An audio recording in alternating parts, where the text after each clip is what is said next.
Hello दोस्तों, नमस्कार। क्या हाल है? कैसे हैं आप लोग? आशा करते हैं, उम्मीद करते हैं कि आप लोग बहुत अच्छे होंगे।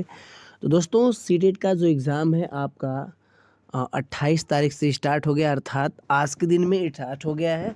और आज का जो शॉर्ट मैराथन की बात कर लेते हैं तो जीन पियाजे, कोहलबर्ग और वाइगोत्स्की साथ में चोम्स्की के साथ आपको ये क्लास मिलेगी। यानी 4-5 लोग जो कि 8 से 10 नंबर जो 2-2 नंबर के बनते हैं उसमें से यहाँ से क्वेश्चन बनेगा। तो शॉर्ट है, आसान है, कोई घबराने की ज़रूरत नहीं। चलिए करते हैं क्लास को स्टार्ट।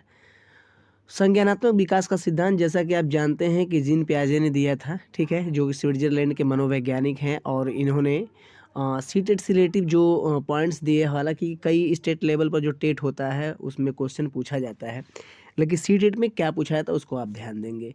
देखिए, सबसे पहले अनुकूलन। अनुकूलन का क्या मतलब होता है इसको आपको समझना है। वातावरण के अनुसार अपने आप को ढालना, सामंजस्य बैठाना, जो जन्मजात प्रवृत्ति होती है उसे क्या करते हैं? अनुकूलन कहते हैं।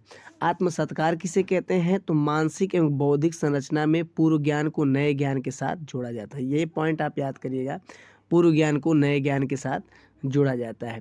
समायोजन की बात कर लेते हैं कि पूर्व ज्ञान में परिवर्तन करके वातावरण के साथ तालमेल बैठाना क्या होता है?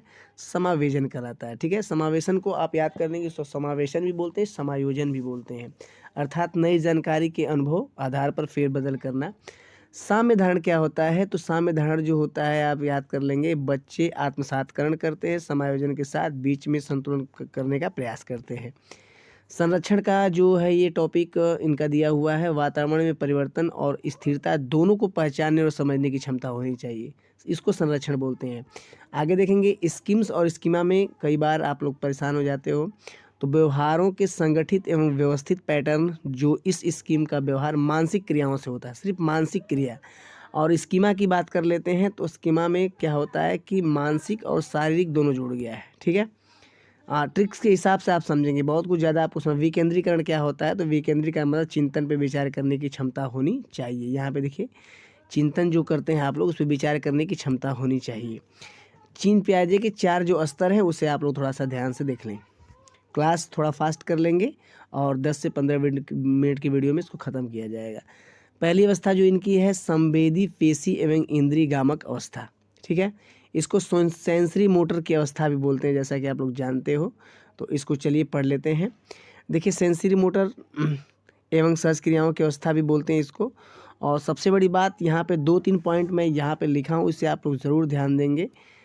यहाँ पे जो दिया गया है आप देखेंगे कि गामक क्रिया जो होती है, बच्चे जब छोटे होते हैं तो उनमें कई कई क्रियाएं, जैसे पकड़ना, खेलना, कई चीज़ें होता है, तो ये सब गामक क्रियाओं के अंतर्गत आता है। खास तौर से यहाँ पे देखेंगे अपने इंद्रियों के माध्यम से सीखते हैं। ये तो 0 से 2 वर्ष होती है। 0 से 2 से 7 वर्ष जो होती है वो 2 भागों में बटी हुई है। एक तो प्राक संप्रत्यायन होती है, एक अंतरशरीरीय अवधि होती है, ये 2 से 4 होती है, ये 4 से 7 होती है। इसमें जीवाद होता है, अर्थात बच्चे जो है जीव और सजीव में फ़र्क नहीं कर पाते हैं कि क्या कोई किस में, मतलब ये कहा जाए कि आमतौर पे किस में प्राण है, किस में प्राण नहीं है, वो उनके अंदर क्षमता नहीं होती कि उसका तुलना कर पाएँ। अहम केंद्रीय भावना जो होती है, कोई बच्चा कोई कार्य करता है तो उसे समझ में नहीं आता, उसे ये समझ में आता है कि जो मैं कर रहा हूँ अच्छा कर रहा हूँ, तो ये अहम केंद्रीय भावना होती है।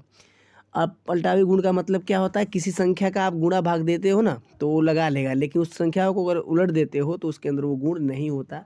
मुद्रा संप्रेषण की बात कर लेते हैं। अगर 2000 के सिक्के और 2000 के नोट उसे दे देते हो तो क्या करता है कि वो जो सिक्के हैं उसको ज़्यादा समझ लेता है। ठीक है, और ये 2000 उसको कम समझता है। ठीक है, आगे देख लीजिए। मूर्त संक्रियात्मक अवस्था, ये तो कई परीक्षा में कई बार क्वेश्चन पूछा गया है, इसलिए इसको आप लोग जरूर याद कर लीजिएगा। मूर्त संक्रियात्मक को बोलते हैं आग्नात्मक तड़करा, अर्थात इस विधि में बच्चा उदाहरण से नियम की ओर चलना शुरू करता है। और इसमें पलटावी गुण आ जाते हैं, मुद्रा भार गुण आ जाता है, आने की मुद्राओं का, संख्याओं का जोड़ना घटाना, गुणा भाग, सब कुछ आ जाता है। औपचारिक लास्ट एज इनकी औपचारिक अवस्था, इसको अमूर्त अवस्था है, ये 11 से 15 वर्ष है। इसमें नियमात्मक तड़का, अर्थात नियम से उदाहरण की ओर बच्चा चलना शुरू करता है, नियम को जानना आरंभ कर देता है, अर्थात जान जाता है। चलिए दोस्तों, ये शॉर्ट में मैंने देख दिया है यहाँ पे। बाकी आप लोग इस पीडीएफ चाहिए तो ये आप लोग कमेंट कर दीजिएगा, मैं इस पीडीएफ को भेज दूंगा आपके ऊपर व्हाट्सएप पे। आप लोग से कोहलबर्ग को देख लेते हैं। कोलबर्ग ने नैतिक विकास का सिद्धांत दिया था। ये अमेरिका के मनोवैज्ञानिक हैं और यहाँ पे सबसे पहली स्टेज इनकी है पूर्व परंपरागत अवस्था। देखिए पूर्व परंपरागत अवस्था 2 भागों में बटी हुई है। यहाँ पे भाग दंड एवं पुरस्कार, तो यहाँ पे तो पुरस्कार नहीं लिखा गया, भाग लिखा गया है। पुरस्कार एवं दंड होना चाहिए। और दूसरा है साधनात्मक सापेक्षता उन्मुखता। तो 2 भागों में पूर्व परंपरागत अवस्था है। परंपरागत अवस्था 10 से 13 वर्ष के बीच होती है। इसमें लड़का और लड़की अच्छे बनने की कोशिश करते हैं। सामाजिक क्रम संपोषित उन्मुखता भी इसको बोलते हैं। 2 एज में ये भी बटी हुई है। उत्तर परंपरागत अवस्था की बात कर लेते हैं। सामाजिक अनुबंधन उन्मुखता और सार्वभौमिक नीतिपरक सिद्धांत उन्मुखता, ये 2 भागों में बटा। अर्थात कहने का मतलब 2-2 भाग में तीनों स्टेज बटे हुए हैं।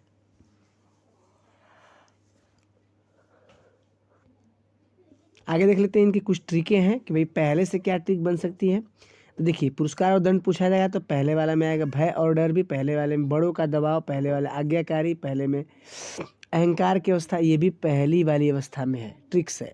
दूसरी ट्रिक है अच्छा लड़का अच्छा लड़की बनने की, समाज में प्रशंसा पाने की, समाज के नियम पर चलना, समाज के अनुरूप न चलना। अगर ये कभी भी पूछा जाए तो आप ट्रिक्स याद कर लीजिएगा। निर्णय लेने की प्रतियोगिता, समाज कल्याण, संवैधानिक नियम परंपरा के आधार पर नैतिकता तड़कना और विवेक की अवस्था। अर्थात ये सभी ट्रिक एक एक स्टेज की है, आप याद कर लीजिएगा। बाकी स्टोरी को आप ऐसे स्क्रीनशॉट ले लीजिएगा और इसको आप लोग हल कर लीजिएगा। ये स्टोरी के हिसाब से ये है कि हिंज अगर चोरी नहीं करता तो उसके लिए क्या होता, तो स्टोरी पढ़ेंगे तो इसका अर्थ आपको मिल जाएगा। आगे देखिए सामाजिक सांस्कृतिक विकास का सिद्धांत। तो सामाजिक सांस्कृतिक विकास का सिद्धांत वायगोत्स्की जो रूस के रहने वाले 1896 में इन्होंने दिया था इस सिद्धांत को। अब बच्चों का विकास जो होता है तो वो विकास किस पर निर्भर होता है, समाज पर भी होता है, संस्कृति पर और विकास पर, इस तीनों पर निर्भर होता है। आगे देखिए वयस्क जो होते हैं बच्चों का सहारा कैसे बुनते हैं, तो सहारा करते हैं इसके फोल्डिंग, ढांचा, पाड़, मचान, ये कहीं भी आपको मिल जाता है तो आप समझिएगा कि ये वायगोत्स्की से संबंधित है। आगे देखिए जीडीपी यानी जोन ऑफ प्रॉक्सिमल डेवलपमेंट, निकट विकास का क्षेत्र इसको बोलते हैं। अर्थात कोई बच्चा अगर काम नहीं कर पाता, किसी मार्ग में चलने में असफल है, तो उसको अगर आप मार्ग दिखा देते हो या वयस्क लोग दिखाते हैं तो वो भी निकट विकास का क्षेत्र ही कहलाता है। शॉर्टकट है, मैं ट्रिक के हिसाब से लिखा हूँ, आप लोग नोट कर लीजिएगा। आगे देखिए भाषा विकास का सिद्धांत चॉम्स्की महोदय ने। चॉम्स्की महोदय बोलते हैं कि बच्चों में भाषा जन्मजात होती है और ये 2 प्रकार से यहाँ पे देखेंगे। एक प्रकार है ध्वनिम स्वनिम स्वरिगावत है। भाषा की सबसे छोटी इकाई जो होती है, ये देखिए मैं क ख ग ABCD सब कुछ लिखा हूँ, ये छोटी इकाई है, इसको ध्वनिम स्वनिम स्वनिग्राम बोलते हैं। जबकि दूसरे पे आप देखेंगे यहाँ पे आ जाएंगे तो यहाँ पे लिखा हुआ है रूपीम रूपग्राम, भाषा की छोटी अर्थपूर्ण इकाई। ठीक है, तो ये आप लोग बहुत आसान है, 2-3 बातें याद करिए। खास तौर से मेन बात आपको यही याद करना है, जन्मजात होती है भाषा। क्या होती है, ये जन्मजात होती है। आगे देख लीजिए, आगे देखिएगा बहुबुद्धि का सिद्धांत गार्डनर महोदय 1863 में दिया था। बुद्धि का स्वरूप एकांकी न होकर बहुकारकी होता है। गार्डनर ने कुल 9 सिद्धांत दिए हैं और इन सिद्धांतों में 8वां 1998, 9वां 2000 में जोड़ा है। तो चलो पहला देखते हैं क्या है।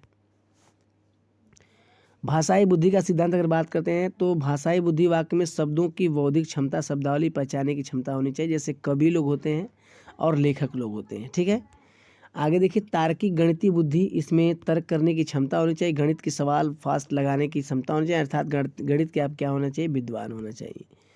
तीसरी जो है बुद्धि स्थानिक बुद्धि। स्थानिक बुद्धि वे होती है जिसमें चित्र को मानसिक रूप से परिवर्तन करके काल्पनिक कल्पनाशीलता, सामाजिक जो भी समझिए, चित्रकार, मूर्तिकार, विमान चालक, ये सभी जो व्यक्तियों के नाम हैं अलग अलग से उनके काम के हिसाब से रखा गया है, तो वो स्थानिक बुद्धि में आ जाएंगे। शारीरिक बुद्धि अर्थात शरीर जो वर्क करती है, तो भाई डांस में करती है, बात सही है, मानना पड़ेगा। डांस में भी करती है, क्रिकेट में करती है, टेनिस, धावक अर्थात जो खेल से संबंधित सब भी करती है। संगीतिक बुद्धि की बात कर लेते हैं तो ये भी बुद्धि जो है, ये संगीतिक बुद्धि ये पाई जाती 5वीं है। इसमें संगीतकार, गीतकार, गायक लोग आ जाते हैं। जबकि आत्मन या अंतरा, ये इससे बार बार पूछा जाता है, ये 6वीं है, स्टेट की 6वीं है। तो अंतरा व्यक्तिगत बुद्धि जो होती है, इस बुद्धि में भाव एवं संवेदों को मॉनिटर करने की क्षमता होती है। जैसे क्या हो गए भैया आपके, ये हो गए आपके दार्शनिक और डिजाइनर। तो ये देखो अपने भाव यहाँ दिया है। अंतरा मतलब यहाँ से अंतरा से अपने रखना है, आपको जोड़ना अपना, यानी खुद की बात कर रहा है। और यह अंतः व्यक्तिगत बुद्धि की बात करें, अंत मीन्स खुद की बात, हमारे दूसरों की बात करेगा यहाँ पे। तो देखिए इस बुद्धि में दूसरे व्यक्तियों की प्रेरणा इच्छाओं, तो दूसरा वाला बस याद करिए, दूसरे के बारे में इसमें कहा जाएगा अंतरा व्यक्ति, अंतः व्यक्ति। और इसमें जो है कि कौन कौन से धार्मिक नेता, परामर्शदाता देने वाले सभी लोग आ जाएंगे। प्रकृतिवादी बुद्धि की बात कर लेते हैं। तो प्रकृतिवादी बुद्धि देखिएगा आसान है। इस बुद्धि में किसान, जैव वैज्ञानिक, वनस्पति वैज्ञानिक इत्यादि लोग आते हैं, वनस्पति डॉक्टर भी आते हैं। अस्तित्ववादी बुद्धि में क्या होता है, इसमें जैसे मानव संसार के बारे में छिपे रहस्यों की, जिंदगी मौत, मानव अनुभूति, वास्तविकता के बारे में प्रश्न पूछने जाने की क्षमता होनी चाहिए। तो ये आपके सब हो गए पूरे कंप्लीट।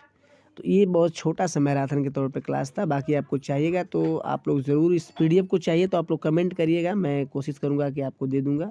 बस इस नंबर पे आपको व्हाट्सअप करना है, ठीक है।